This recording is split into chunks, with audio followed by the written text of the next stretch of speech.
Au bout d'un chemin forestier oublié, dissimulé sous un épais manteau de brouillard, se dressait une vieille bâtisse que les habitants du village appelaient la maison du silence. Autrefois, une famille y vivait, un couple et leur fille.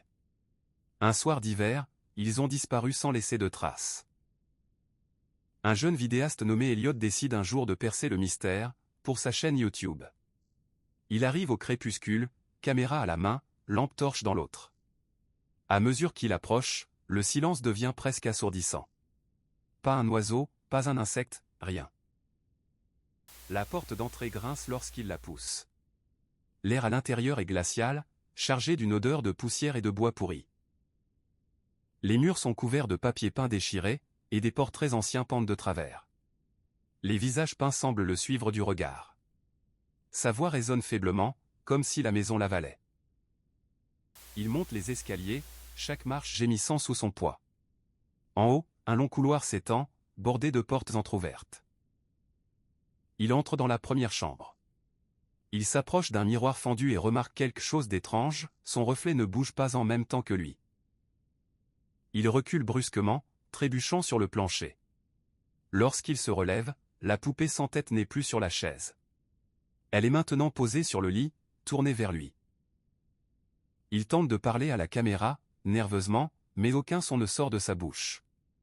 Puis un murmure s'élève derrière lui, un souffle presque imperceptible, « Pourquoi tu parles dans notre maison ?»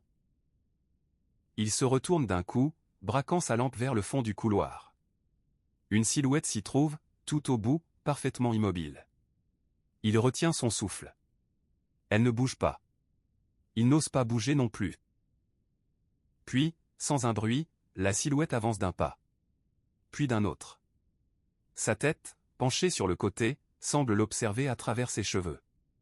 Chaque pas résonne dans un silence total, comme si la maison retenait, elle aussi, son souffle.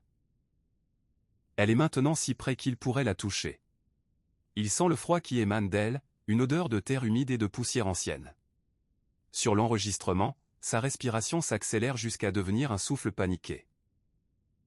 Elle lève lentement la tête. Ses yeux sont vides, noirs comme la nuit, et pourtant Elliot jure y voir quelque chose, une supplication, comme si cette chose voulait, elle aussi, qu'on la libère de cette maison. Elliot hurle, mais aucun son ne sort.